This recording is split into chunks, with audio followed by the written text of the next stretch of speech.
નમસ્કાર મિત્રો, હું છું આપનો મિત્ર નરેશ બિલવાલ. મારી આ સુપરસ્ટાર દેશપ્રેમી ચેનલમાં મારા દરેક મિત્રોનું હું હાર્દિક સ્વાગત કરું છું. મિત્રો, ગઈકાલે આપણે એક જે સ્કૂલને લઈને ઓમ શ્રી યોગેશ્વર વિદ્યાલયને લઈને જે ચાલતા કૌભાંડો વિશે એક વિડીયો બનાવ્યો હતો. એ બાબતને લઈને ખૂબ જ ચર્ચાઓ થઈ. વિડીયો ડિલીટ કરવા માટે ખૂબ મારા પર પ્રેશરો પણ આવ્યા છે, તેમજ આગેવાનોએ પણ એ બાબતમાં મારો વિરોધ કર્યો છે. ઘણા એવા લોકો છે મારા ગામના આગેવાનો જે લોકોએ મને આ વિડીયો ડિલીટ કરવા માટે ખૂબ જ પ્રેશર કર્યો છે, ખૂબ જ મને ફોનો કર્યા છે ગઈકાલે. એટલે એવા લોકોને હું કહેવા માગું છું, જણાવવા માગું છું કે મિત્રો યાર, આપણે જે સારું કામ કરી રહ્યા છે, આપણે કોઈ ગલત કામ કર્યું નથી. જે પણ કરી રહ્યા છે સારું કામ કરી રહ્યા છે. ભવિષ્યમાં સારા શિક્ષણને લઈને અથવા તો આપણા જે સ્કૂલોમાં ચાલી રહ્યા છે જે કૌભાંડો, અવારનવાર આપણા બાળકો પાસેથી કંઈક ને કંઈક રીતે પૈસા ઉઘરાણી થાય છે કે ઘણી બધી એવી જે પ્રક્રિયાઓ ચાલી રહી છે, એ બાબતને લઈને આપણે અવાજ ઉઠાવ્યો છે. ત્યારે આગેવાનો પણ આપણો સાથ સહકાર આપવાને જગ્યાએ આપણો વિરોધ કરી રહ્યા છે.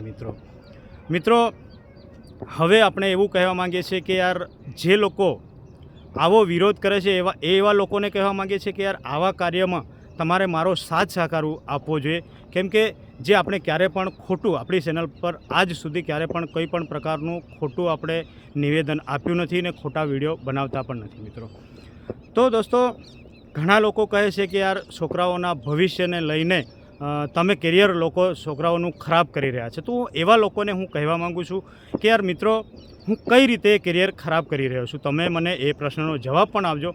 કેમ કે આપણે તો છોકરાઓના ભવિષ્યનો સારા માટે અને જે શોષણ ચાલી રહ્યું છે ને, અને જે કાંડ જે થઈ રહ્યા છે સ્કૂલોમાં, એ બંધ કરવા માટે વિડીયો બનાવ્યા છે. ત્યારે મને ખૂબ દુઃખ થાય છે કે સારા લોકો, હોશિયાર માણસો, સમજુ વ્યક્તિઓ પણ આપણને સાથ સહકાર આપવાના બદલે આપણો વિરોધ કેમ કરી રહ્યા છે, એ મને કંઈ સમજણ પડતી નથી.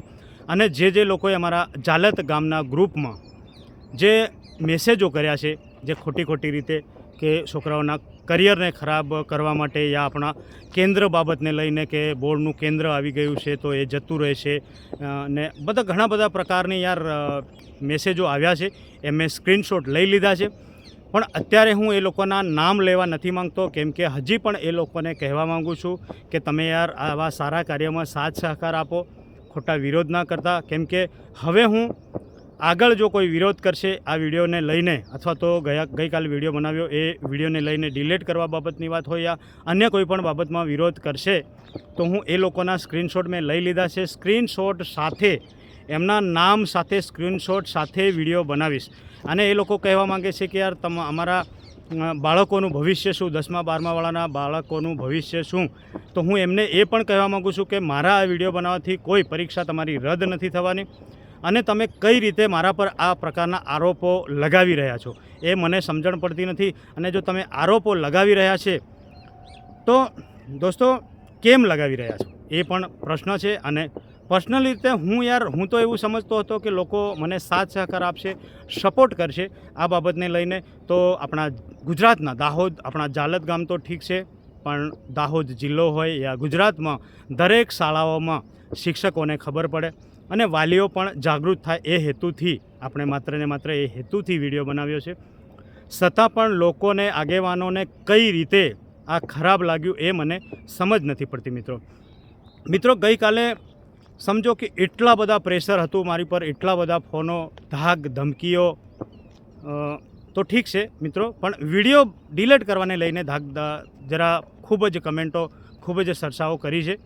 એ લોકોએ ધાક ધમકી કંઈ એવી મને કોઈ મારવા કે આ તે બાબતની તો કંઈ નથી આપી. મિત્રો, એ આપણે ક્યારે પણ ખોટું નહીં બનાવીએ.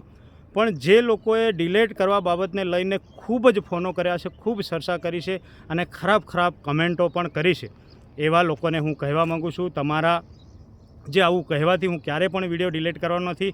તમે એક જાગૃત વ્યક્તિનો અવાજ દબાવવાની કોશિશ કરી રહ્યા છો, તો એ ક્યારે પણ જાગૃત વ્યક્તિનો અવાજ નહીં દબાય અને બીજા લોકો પણ જાગૃત બને અને સાથ સહકાર મને આપે એવી હું આશા રાખું છું. અને જો હજી પણ કોઈ મિત્ર મને ફોન કરશે યા તો વિડીયો ડિલીટ કરવા માટે પ્રેશર કરશે, તો હું એવા લોકોનું નામ સાથે, એવા લોકોનો મેં સ્ક્રીનશોટ તો લઈ જ લીધા છે, એ સ્ક્રીનશોટ સાથે હું વિડીયોમાં બતાવીશ. અને બને ત્યાં સુધી વધુમાં વધુ લોકો જોવે એવી આશા પણ રાખું છું અને મને સાથ સહકાર આપશે એવી પણ હું આશા રાખું છું. મેં ક્યારે પણ કોઈ રાજકીય બાબતને લઈને યા કોઈક પર્સનલ કોઈ વ્યક્તિને લઈને વિરોધ કર્યો નથી અને મને કોઈ પર્સનલી કોઈ વ્યક્તિ સાથે યા કોઈ શિક્ષકો યા શાળા સાથે કોઈ પણ પ્રકારનો મને કોઈ વિરોધ નથી. હું માત્ર ને માત્ર અમારા બાળકોના હિતમાં વિચારી રહ્યો છું, અમારા બાળકોના ભવિષ્ય માટે વિચારી રહ્યો છું. જે બાળકો સાથે જે અન્યાય થઈ રહ્યો છે એ બાબતમાં હું વિચારી રહ્યો છું મિત્રો. તો મિત્રો, તમારું શું કહેવું છે આ પૂરા વિડીયોમાં, એમાં મને સાથ સહકાર આપજો અને અવારનવાર આવા વિડીયો જોવા માટે મારી આ સુપરસ્ટાર દેશપ્રેમી ચેનલને સબસ્ક્રાઈબ કરો. બાય બાય મિત્રો.